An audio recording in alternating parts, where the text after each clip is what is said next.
અગાઉ આપણે કથામાં પ્રસંગ માણી ગયા કે મનુ મહારાજના 5 સંતાનો, એમાં આકુતિ, દેવહૂતિ અને પ્રસૂતિ એની કથા આપણે જોઈ ગયા કે દેવહૂતિ નામની કન્યા કરદમજીની સાથે પરણાવી અને એને ત્યાં ભગવાન કપિલ નારાયણ પધાર્યા. રુચિ ઋષિની સાથે આકુતિ નામની કન્યા પરણાવી એને ત્યાં યજ્ઞ ભગવાન પધાર્યા. અને પ્રસૂતિ નામની કન્યા દક્ષ મહારાજને પરણાવી અને એ સતી એને ત્યાં ધાર્યા અને શિવજીને પ્રાપ્ત થયું. હવે અહીંયા 2 દીકરાઓ જે હતા, પ્રિયવ્રત અને ઉત્તાનપાદ, એ ઉત્તાનપાદ રાજાની કથા બતાવી છે. ઉત્તાનપાદ રાજાને 2 રાણી છે, એનું નામ છે સુનીતિ અને સુરુચિ. જાયે ઉત્તાનપાદસ્ય સુનીતિ સુરુચિસ્તયોઃ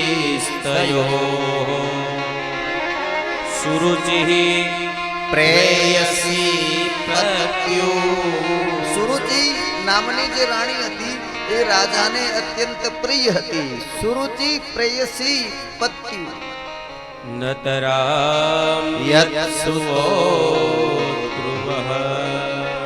અને જે સુનીતિ રાણી જે હતી, જે ધ્રુવની માતા છે, એ રાજાને અપ્રિય હતી. બહુ એટલી પ્રિય ન હતી જેટલી સુરુચિ રાણી હતા. આ સુરુચિ રાણીને પણ એક દીકરો, એનું નામ ઉત્તમ, અને સુનીતિ રાણીને પણ એક દીકરો, એનું નામ ધ્રુવ. એક દિવસની વાત છે કે ધ્રુવજી મહારાજ પિતાજીને મળવા માટે મહેલે ગયા અને પિતાજી ઉત્તાનપાદ રાજા એની માનીતી રાણી સુરુચિની સાથે રાજસિંહાસન ઉપર બેઠા હતા અને એના ખોળામાં સુરુચિ મહારાણીનો દીકરો ઉત્તમ બેઠો છે. એટલે ધ્રુવજીએ હાથ લંબાવીને એવી ઈચ્છા કરી કે પિતાજી, મારે તમારા ખોળામાં બેસવું છે. ઉત્તાનપાદ રાજાએ હાથ લંબાવ્યો, આવ બેટા, હું તને મારા ખોળામાં બેસાડું. પણ બાજુમાં જે સુરુચિ રાણી બેઠા હતા એને ના પાડી કે ધ્રુવ, તને પિતાજીના ખોળામાં નહીં બેસવા દઉં, કારણ કે તું અણમાનીતી રાણીનો દીકરો છો અને તારે પિતાના ખોળામાં બેસવું હોય તો તારે વનમાં જવું પડે, તપ કરવું પડે, ભગવાનને પ્રસન્ન કરવા પડે, અને ભગવાન તને મળે પછી તને વરદાન માંગવાનું કહે ત્યારે ભગવાન પાસે તારે એવું વરદાન માંગવાનું કે હું સુરુચિ માતાના કુખે જન્મ લઉં, કારણ કે તું અણમાનીતી રાણીનો દીકરો છો, એટલે તને હું તારા પિતાના ખોળામાં નહીં બેસવા દઉં. અને એક નનકડા એવા બાળક ધ્રુવના હૃદયમાં આ શબ્દ રૂપી બાણ વાગ્યા અને બાળક ધ્રુવ રડવા લાગ્યા. રડતા રડતા મહેલમાં જતા રહ્યા અને માં સુનીતિનું ધ્યાન ગયું. એટલે સુનીતિ માતાએ બાળક ધ્રુવને પૂછ્યું કે બેટા, કેમ રડો છો? પણ બાળક ધ્રુવ કઈ જવાબ આપતા નથી. એ ધ્રુવ એટલા માટે કઈ બોલ્યા નથી, જો ઈચ્છે તો ધ્રુવ ફરિયાદ કરે કે માં મને આવું કડવું વેણ બોલ્યા. પણ ધ્રુવજીના મનમાં એમ હતું કે હું માને કહી દઉં કે મને માતા સુરુચિએ આવું કડવું વેણ કીધું છે, એટલે મારું અપમાન થયું તો બંને માતાઓની વચ્ચે ઝઘડો થાય અને જે ઘરમાં ક્લેશ થાય, કંકાસ થાય, એ ઘરમાં આનંદ ચાલ્યો જાય, એ ઘરમાં પછી રહેવાની મજા આવે નહીં.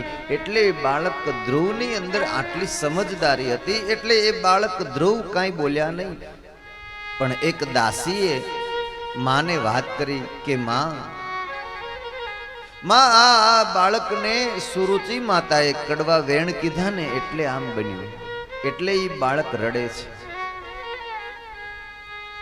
એટલે સુરુચિ માતાને સુનીતિ માતાએ બાળકને સમજાવ્યું, બેટા એમાં તારે રડવાનું થોડું એ છે.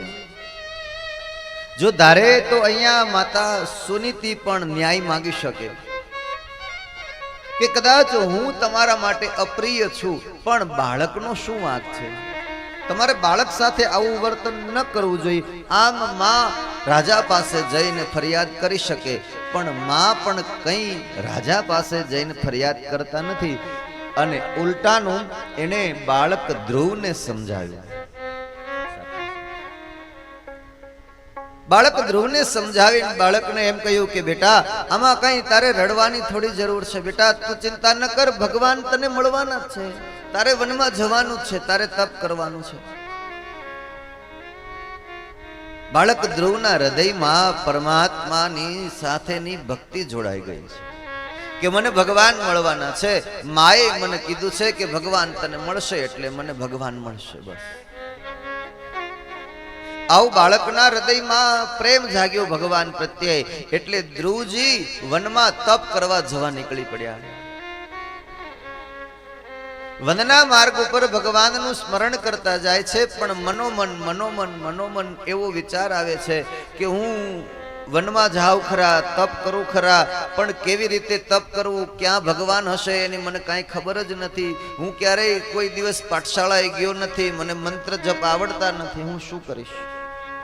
પણ અડગ વિશ્વાસ એવો હતો કે માએ મને કીધું છે ને કે તને ભગવાન મળશે, એટલે માના વચન ઉપર આજ ભગવાનને મેળવવા માટે બાળક ધ્રુવ નીકળી પડ્યા છે. ગાઢ જંગલની અંદર પ્રવેશ કર્યો ધ્રુવજીએ, અને દોમ દખતો તાપ વરસે છે, માથા ઉપર બરાબર સૂર્યનારાયણ આવ્યા છે, અને એક જંગલની અંદર એક વૃક્ષની નીચે એક પથ્થરની શિલા ઉપર બેઠા. પગમાં કાંટા વાગ્યા હતા, બેઠા બેઠા એ કાંટા ખેંચે છે, ત્યાંથી નારદ મુનિ પસાર થયા. એટલે નારદે ધ્રુવને જોયા, એટલે ધ્રુવજીને પૂછ્યું કે બેટા તું કોણ છો? એટલે ધ્રુવજીએ કીધું કે બાબા ઉત્તાનપાદ રાજાનો દીકરો છું, ધ્રુવ મારું નામ. પણ બેટા આ ગાઢ જંગલમાં એકલો શું કરે છે? આ ગાઢ જંગલ છે, આમાં હિંસક પ્રાણીઓ રહેતા હોય, આમાં આગ લાગે. એટલે ધ્રુવજીએ કીધું કે બાબા હું ભગવાનને મેળવવા માટે નીકળ્યો છું, મારે ભગવાનને પ્રસન્ન કરવા છે, હું તપ કરવા નીકળ્યો છું. એટલે નારદજી મંદ મંદ હસવા લાગ્યા કે એક નનકડા એવા બાળકમાં કેવડી મોટી જિજ્ઞાસા છે. ઋષિઓએ પણ હજારો વર્ષ તપ કરવા પડે છે અને ત્યારે ભગવાન મળે છે. જ્યારે આ બાળકની અંદર એવડી મોટી જિજ્ઞાસા જાગી. એટલે નારદ એક સંત હૃદય છે, અને જેને સાચા સંત મળે, સાચા સદગુરુ મળે, એને પછી ભગવાનનું દર્શન કંઈ દૂર નથી હોતું. એટલે નારદજીએ થોડું એને વાત કરી કે બેટા તું એકલો કદાચ પાછો હવે ઘરે ન જઈ શકતો હોય તો હાલને હું તને મૂકી જાઉં. પણ બાળક ધ્રુવે ના પાડી કે બાબા મારે હવે ઘરે પાછા નથી જવું, મારે તો તપ કરવું છે, મારે ભગવાનને મેળવવા છે. પણ બાબા એક વાત કહું, મને એમ હતું કે જો કોઈ સંત મળી જાય ને તો મને માર્ગ બતાવે, તો મારી એ પ્રાર્થના તો ભગવાને સાંભળી લીધી, હવે મારા માટે જ તો તમને અહીંયા મોકલ્યા હશે ને. તો બાબા મારી એક વિનંતી છે, તમે સાંભળશો? એટલે નારદજીનો હાથ પકડી અને બાળક ધ્રુવે પથ્થરની શિલા ઉપર બેસાડ્યા, એને પ્રણામ કર્યા, અને બાળક ધ્રુવે 3 પ્રશ્નો નારદ મુનિને પૂછ્યા. નારદ મુનિને એમ પૂછ્યું કે બાબા મને ખબર નથી કે કેવી રીતે તપ કરવું, તો મને એ બતાવો કે મારે તપ કરવું હોય તો હું કેવી રીતે કરું. બીજો પ્રશ્ન એ પૂછ્યો કે બાબા મને એ પણ ખબર નથી કે ક્યાં જઈને તપ કરું, તો કૃપા કરો અને મને એ બતાવો કે કઈ જગ્યાએ તપ કરવું. અને ત્રીજો પ્રશ્ન પૂછ્યો કે બાબા મને મંત્ર તો આવડતો નથી, હું પાઠશાળાએ ક્યારેય ગયો નથી, હું ભણ્યો નથી, મને અભ્યાસ નથી કરાવ્યો, તો પછી મંત્ર ક્યાંથી આવડે? તો મારા ઉપર એ પણ કૃપા કરો, મને મંત્ર આપો અને તમે મારા સદગુરુ બની જાઓ અને મને મંત્રની દીક્ષા આપો, એટલે એ મંત્ર મારા માટે કલ્યાણકારી બને અને તમારા આપેલા મંત્ર ઉપર મને ભરોસો છે, મને ભગવાન મળશે, મને કૃપા કરો. નારદ મુનિનું હૃદય એકદમ પ્રસન્ન થયું. નારદ મુનિએ બાળક ધ્રુવને જોઈ અને હૃદય સરસો લગાવ્યો અને બાળક ધ્રુવને કીધું કે બેટા, હું તને મંત્ર આપું છું, એ મંત્રનો તું જપ કરજે. અને નારદ મુનિએ મંત્ર આપ્યો છે, ઓમ નમો ભગવતે વાસુદેવાય, ઓમ નમો ભગવતે વાસુદેવાય. આ મંત્ર આપ્યો છે અને કહ્યું છે કે બેટા, તું આ મંત્રના જપ કરીશ તો તારું કલ્યાણ થશે. હવે વાત રહી કેવી રીતે તપ કરવાનું, ક્યાં જઈને તપ કરવાનું. તત્તાત ગચ્છ ભદ્રં તે યમુનાયાસ્તટં શુચિ પુણ્યં મધુવનં યત્ર સાનિધ્યં નિત્યદારે પુણ્યં મધુવનં યત્ર સાનિધ્યં નિત્યદારે. અહીંયાથી બેટા થોડેક દૂર જાઓ તો એક વન છે, એ વનનું નામ મધુવન છે. એ મધુવનના અંદર એક યમુનાનો ધરો છે અને એ યમુનાના ધરા પાસે અનેક ઋષિઓએ તપ કર્યા છે. એવું દૈદીપ્યમાન ત્યાંનું વાતાવરણ છે અને ત્યાં તમે જઈ અને મારો આપેલો મંત્ર છે, ઓમ નમો ભગવતે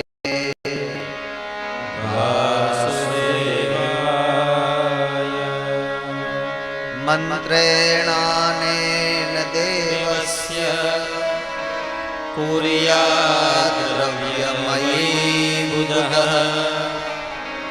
સપર્યા વિવિધૈર્દ્રવ્યે દેશકાલ વિભાગે સપર્યા વિવિધૈર્દ્રવ્યે દેશકાલ વિભાગવી.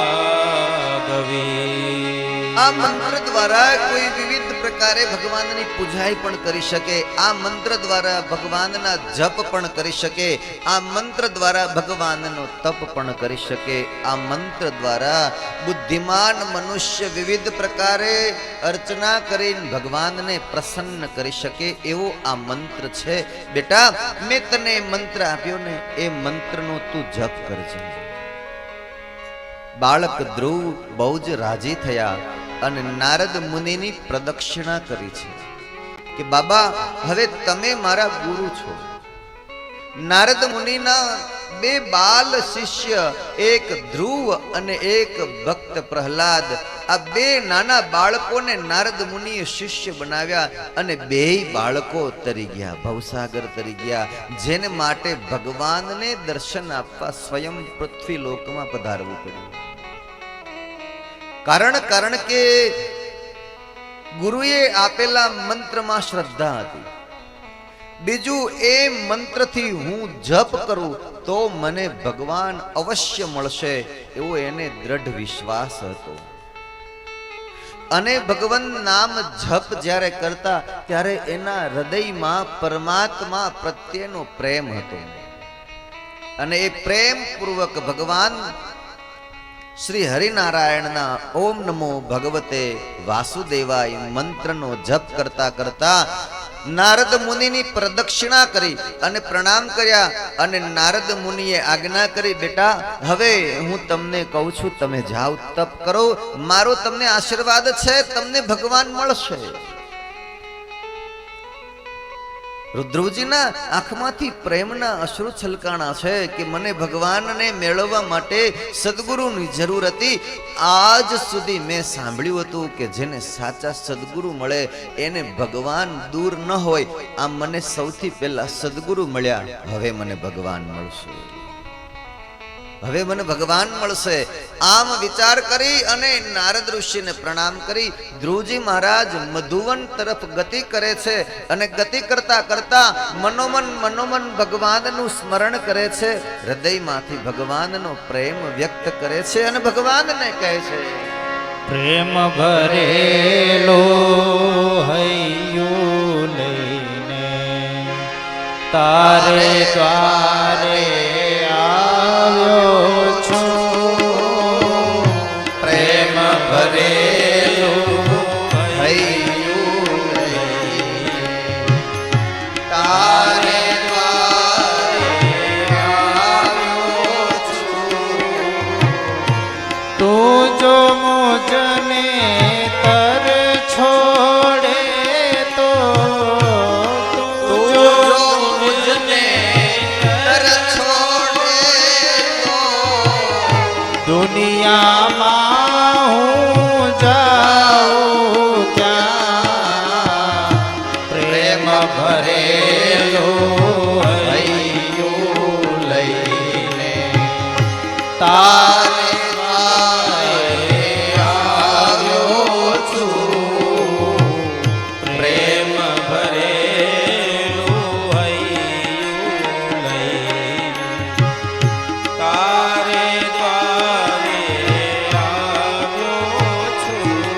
હે હરી.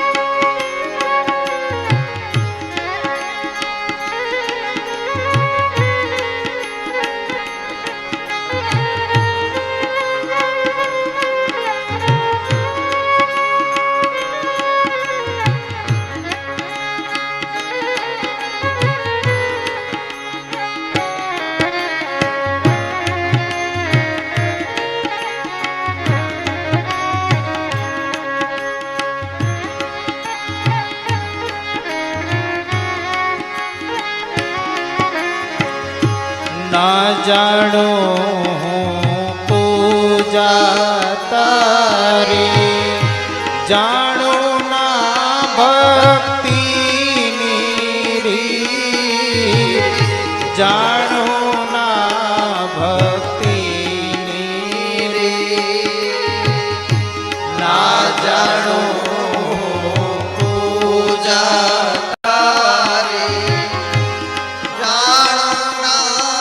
ભક્તિની રીત, જાણું ના ભક્તિની રીત.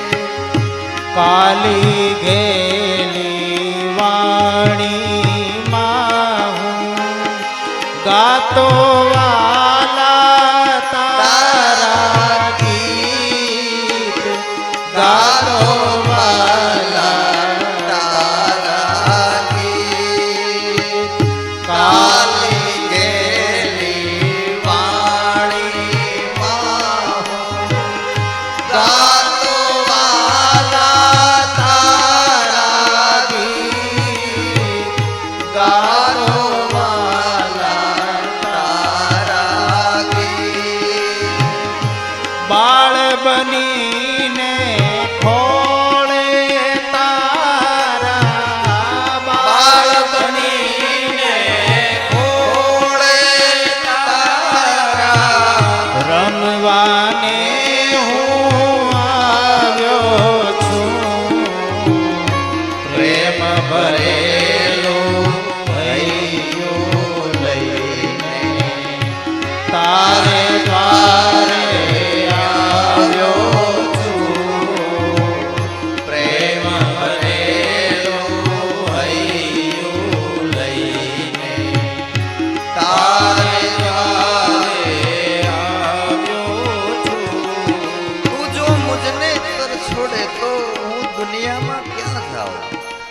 ધ્રુવજી મનોમન ભગવાનને એવી પ્રાર્થના કરતા કરતા મધુવન તરફ ગતિ કરે છે, જ્યાં પવિત્ર જમનાનો ધરો છે અને રંગબેરંગી છોડવાઓ ઉપર ફૂલડાઓ ખીલ્યા છે.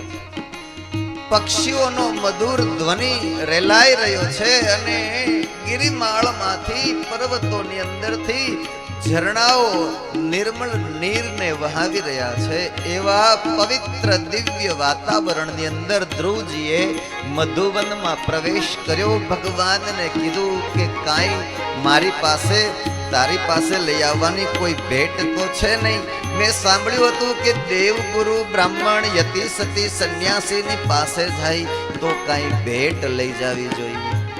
તો ભગવાન મારી પાસે તો કાલી ઘેલી ભાષામાં તારા વંદન સ્તુતિ પ્રાર્થના કરવાના કોઈ બીજા શબ્દો પણ નથી. એક માત્ર મંત્ર ગુરુદેવે આપ્યો, એ મંત્ર લઈને આવ્યો છું. અને હે નાથ, હે હરિ, તારા શરણે બાળક બનીને તારા ખોળે રમવા માટે આવ્યો છું. સંસારીના સુખડા કેરી વાત વિસારી મેલી છે, વાત વિસારી મેલી છે. સંસારીના સુખડા કેરી વાત વિસારી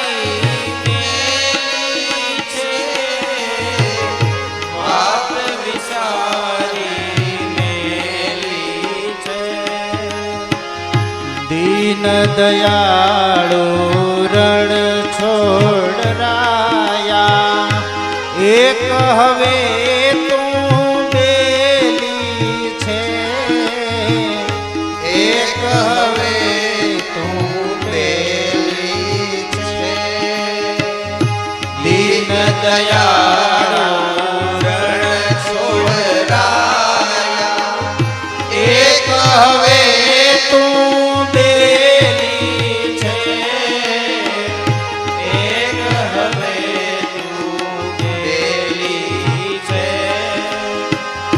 કંઈક જન્મના પાપો મારા, કંઈક જન્મના પાપો મારા ધોવાને હું આવ્યો છું. પ્રેમ ભરેલો હૈયું લઈને તારે દ્વારે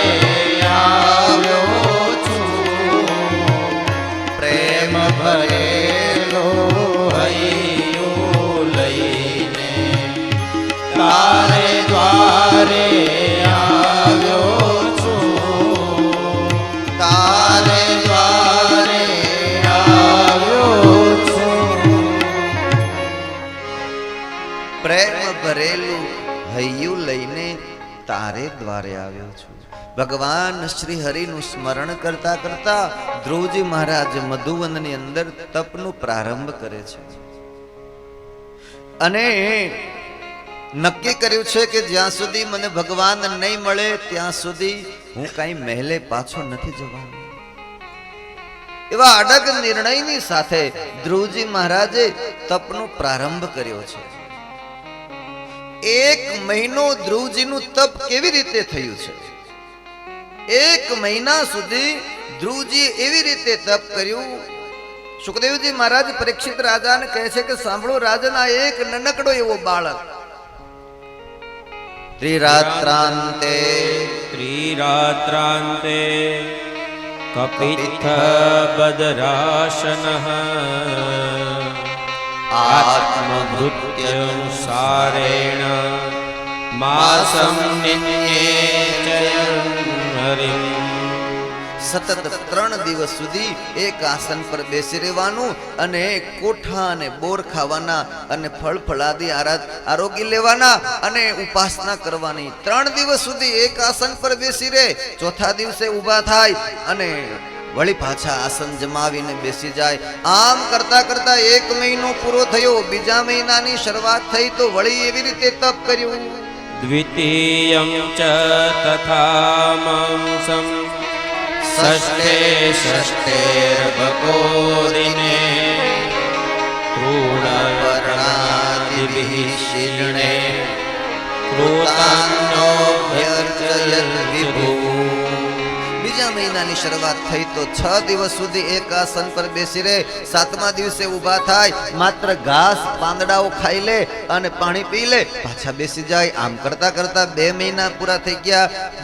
બીજા મહિને તો 6 દિવસ સુધી. હવે ત્રીજા મહિનાની શરૂઆત થઈ તો ત્રીજા મહિને તૃતીયં ચાનયાન માસં નવમે હની અભક્ષં ઉત્તમ શ્લોક મુપાધાવત સમાધિના. ત્રીજા મહિનાની શરૂઆતે એમણે 9 દિવસ સુધી એક આસન પર બેસવાનું નક્કી કર્યું. એક આસન પર 9 દિવસ બેસી રહે તો 10મા દિવસે ઊભા થાય અને માત્ર જળ પી લે અને પાછા બેસી જાય. આમ કરતા કરતા ચોથા મહિનાની શરૂઆત થઈ. 3 મહિના પૂરા થઈ ગયા અને ચોથા મહિનાની શરૂઆતનું જે તપ હતું કેવું હતું? ચતુર્થમપિ વેમાસં દ્વાદશે હની વાયુભક્ષોચિત શ્વાસો ધ્યાયન દેવધારય ચતુર્થમપિ વૈમાસં દ્વાદશે હની.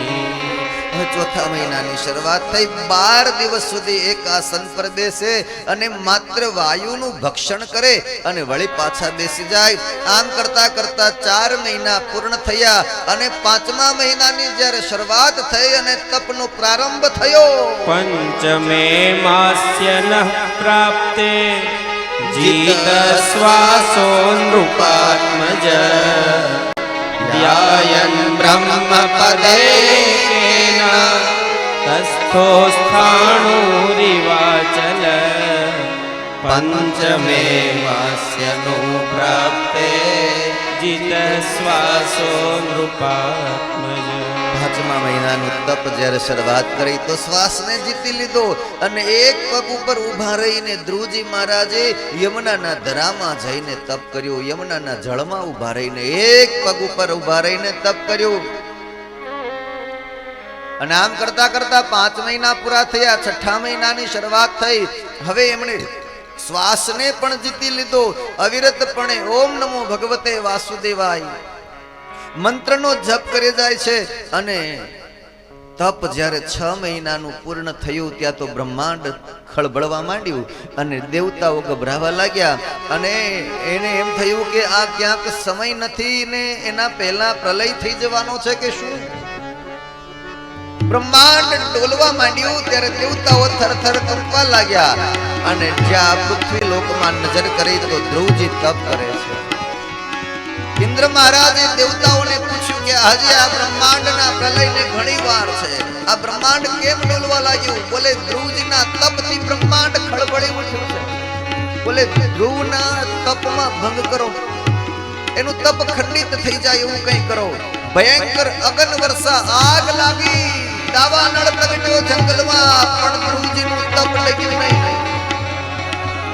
ભયંકર હિંસક પ્રાણીઓની ગર્જના જંગલમાં થવા લાગી. તપ ભંગ કરાવવા માટે દેવતાઓ એમાં વિઘ્ન નાખવા માંડ્યા, પણ ધ્રુવજીનું તપ જરાય ચલિત થયું નહીં.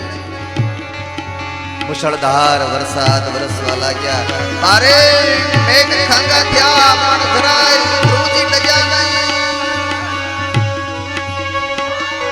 એક પગ ઉપર ઉભા છે, ઓમ નમો ભગવતે વાસુદેવાય મંત્રનું રટણ ચાલે છે. હૃદયની અંદર પરમાત્માની ઝાંખી થાય છે. અને એવા ધ્રુવજી મહારાજ અનેક અનેક પ્રયાસ દેવતાઓના નિષ્ફળ ગયા. ત્યારે દેવતાઓ ગભરાયા. ઇન્દ્ર મહારાજને કીધું કે આ બાળકનું તપ ભંગ કરાવવું સંભવ નથી. જલ્દી ભગવાનને કહો કે પ્રભુ આપ દર્શન આપવા માટે પધારજો. અને સૌ દેવતાઓ વૈકુંઠાધિપતિ બ્રહ્માંડ નાયક શ્રી હરિનારાયણ પરમાત્માને પ્રાર્થના કરવા માટે દોડ્યા અને વૈકુંઠ નાયક પરમાત્માને કહ્યું પ્રભુ જલ્દીથી પધારજો. આ ધ્રુવજી હવે વધારે સમય તપ કરે તો બ્રહ્માંડનો પ્રલય થઈ જશે. અને દેવતાઓનો પુકાર ગગન ભેદી અવાજ કરવા લાગ્યો, હે હરિ.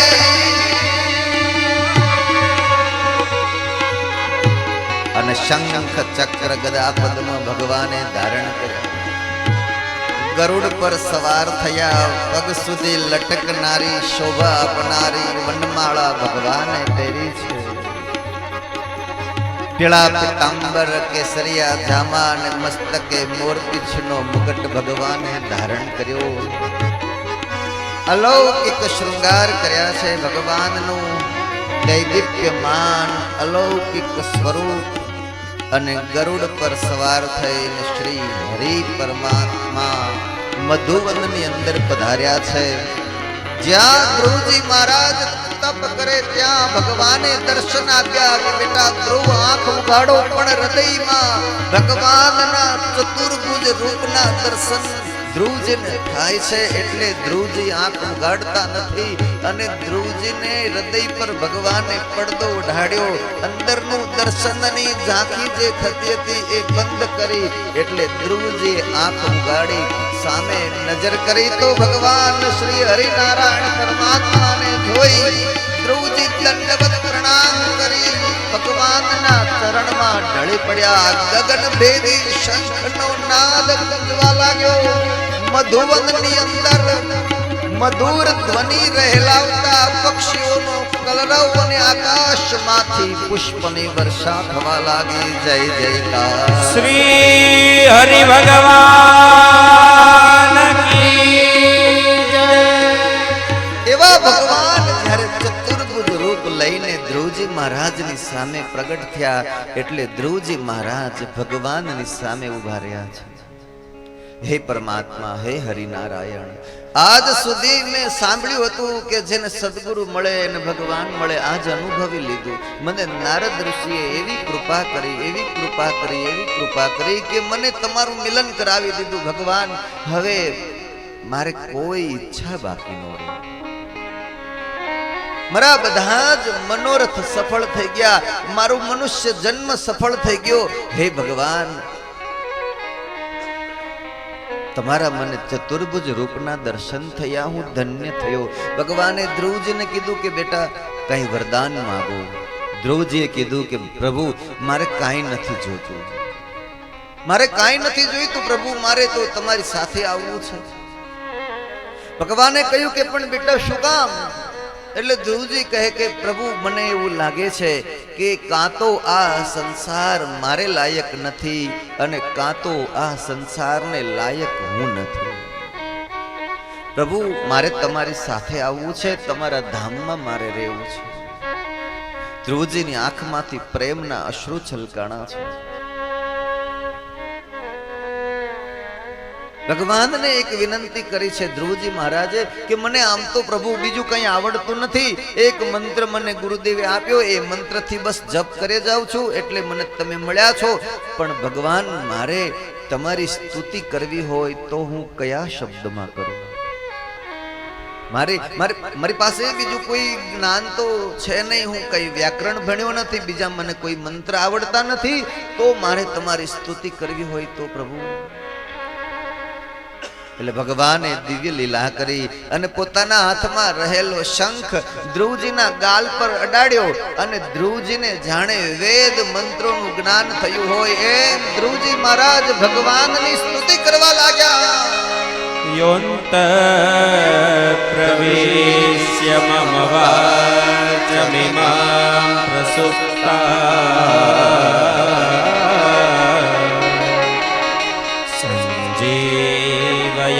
અખિલ શક્તિધર સ્વધામ્ના અન્યાશ્ચ હસ્તચરણ શ્રવણ વગાદિન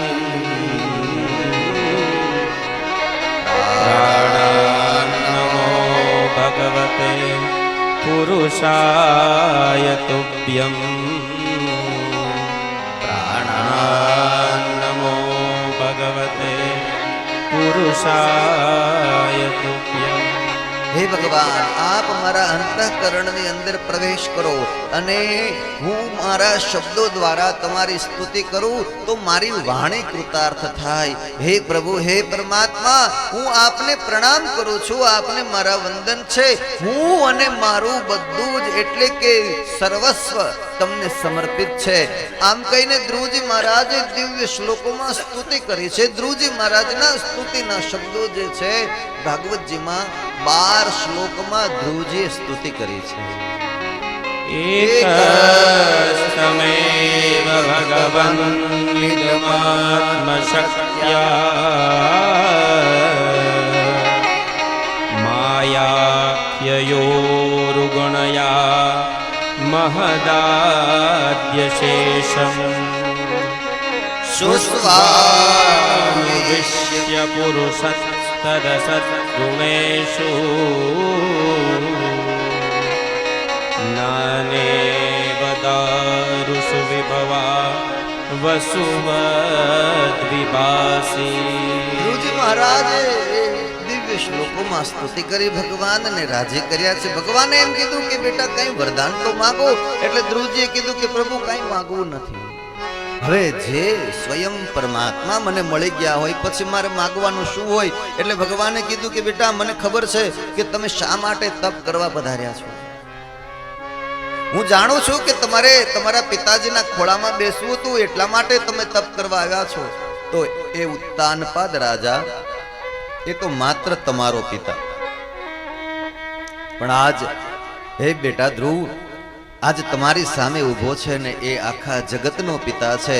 એ આજ તમને ખોળામાં બેસાડશે. અને ભગવાને હાથ લંબાવ્યો અને ધ્રુવજી મહારાજે ગડગડતી દોટ મૂકી અને ભગવાનના ખોળામાં બેસી ગયા. ભગવાન એને વહાલ કરવા લાગ્યા. ભગવાન એને પ્રેમથી પોતાના હૃદય પર લગાવે છે. દેવતાઓ ધ્રુવજીની મીઠી ઈર્ષા કરે છે. વારે ધ્રુવ, હજાર હજાર વર્ષ સુધી ઋષિઓ તપ કરે તો કદાચ એને ભગવાન મળે એ સંભવ છે, પણ ભગવાનના ખોળામાં બેસવા મળે એવો તો તું ધ્રુવ એક નીકળ્યો. આજ તું ધન્ય થઈ ગયો ધ્રુવ, ધન્ય થઈ ગયો. અને ધ્રુવજી મહારાજને ભગવાને કહ્યું કે બેટા હવે તમે નગર તરફ ગતિ કરો, તમે મોટા થશો, રાજ્ય સંભાળજો, મારી ભક્તિ કરજો અને પછી તમે મારા ધામમાં આવશો. તમને લેવા માટે મારા 2 પાર્ષદો આવશે, વિમાનમાં બેસીને તમારે મારા ધામમાં આવવાનું છે. અને ધ્રુવજી મહારાજને દર્શન આપી ભગવાન અંતર ધ્યાન થયા અને ધ્રુવજી મહારાજ મહેલ તરફ ગતિ કરે છે. ઉત્તાનપાદ રાજાને જઈને નારદ મુનિએ સમાચાર આપ્યા કે મહારાજ ધ્રુવ તપ કરીને ભગવાનને મેળવીને આવી રહ્યા છે. અને ધ્રુવજી મહારાજનું ભવ્યાતિ ભવ્ય સ્વાગત મહેલની અંદર થયું છે. અને સૌથી પહેલા ધ્રુવજી સુરુચિ માતાને મળ્યા છે કે જે માએ કડવું વેણ કીધું અને ધ્રુવજીને તપ કરવા જવાનું થયું. પછી સુનીતિ માતાને મળ્યા અને પછી ઉત્તાનપાદ રાજાને મળ્યા. આમ ધ્રુવજી તપ કરીને આવ્યા. સમય વીતવા લાગ્યો. ધ્રુવજી થોડા મોટા થયા એટલે ઉત્તાનપાદ રાજાએ ધ્રુવના લગ્ન કરાવ્યા. ધ્રુવજીના 2 લગ્ન થયા છે. એમાં ધ્રુવજીના પ્રથમ પત્નીનું નામ પ્રજાપતે દુહિતરમ શિશુમારસ્ય વેદ્રુવઃ. પ્રજાપતિ શિશુમારની દીકરી જેનું નામ ઉપયેમે ભ્રમી ભ્રમી નામની કન્યા સાથે ધ્રુવજીના પહેલા લગ્ન થયા.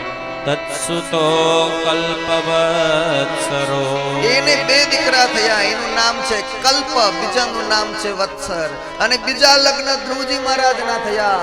ઈલાયામપી ભાર્યાયામ વાયોઃ પુત્ર્યા મહાબલઃ. વાયુદેવની દીકરી એ કન્યાનું નામ ઈલા અને એની સાથે ધ્રુવજી મહારાજના બીજા લગ્ન થયા અને એને ત્યાં પણ પુત્ર થયા. પુત્ર મુત્કલ નામાનમ યોષિદરન્મજીજન.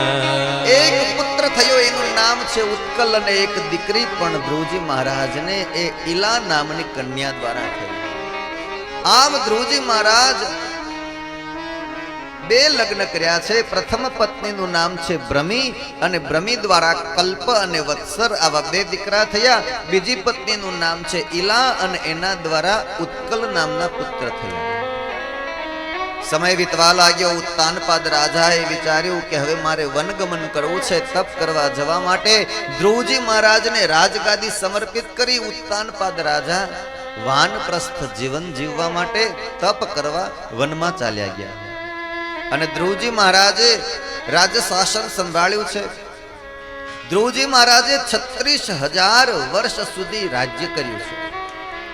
અને પછી ધ્રુવજી મહારાજે પોતાના પુત્ર ઉત્કલને રાજગાદી સમર્પિત કરી અને તેઓ બદ્રિક આશ્રમ તીર્થની અંદર ધ્રુવજી મહારાજ તપ કરવા માટે ગયા છે. બદ્રિક આશ્રમ તીર્થની અંદર જ્યાં ગંગાનો પવિત્ર કિનારો વહેતો હતો ત્યાં નદીને કિનારે આવી અને ધ્રુવજી મહારાજે તપનો પ્રારંભ કર્યો. ત્યાં નદીનું પાણી ખળભળાટ રીતે વહેતું હતું. એટલે ધ્રુવજી મહારાજને એમ થયું કે અહીંયા મને તપ બરાબર થશે નહીં. આ પાણીનો અવાજ આવે છે, મારા તપમાં ભંગ થાય છે. હું ક્યાંક બીજે જાઉં, ત્યાં તપ કરીશ. અને ધ્રુવજી ઊભા થયા તો ગંગાજી ત્યાં પ્રગટ થયા. ગંગાજીએ વિનંતી કરી કે ધ્રુવજી તમે અહીંયા જ બેસો ને અહીંયા જ તપ કરો ને, શું કામ તમે અહીંયાથી દૂર જાઓ છો? એટલે ધ્રુવજી મહારાજે કીધું કે પણ તમારા પાણીનો અવાજ આવે છે, મારા તપમાં ભંગ થાય છે. એટલે ગંગાજીએ કીધું કે હું મારા પાણીને શાંત કરી દઉં છું, અહીંયા જ તમે તપ કરો. અને તમારા જેવા મહાપુરુષો અને ભગવાનના પ્યારા ભક્તો મારે કિનારે આવીને તપ કરે, એ તો ગંગાજી કહે કે મારું સદભાગ્ય છે. એટલે ધ્રુવજીએ ગંગાને કિનારે તપ કર્યું. તે ઘાટનું નામ પડ્યું છે ધ્રુવ ઘાટ. અને આજે પણ ગંગાનું પાણી ત્યાં શાંત છે. બદ્રિક આશ્રમમાં ધ્રુવ ઘાટ આવે અને ત્યાં ઋષિકેશથી આગળ જતા ગંગાનો જે ઘાટ છે ધ્રુવ ઘાટ, ત્યાં આજે પણ ગંગાના પાણીનો અવાજ આવતો નથી.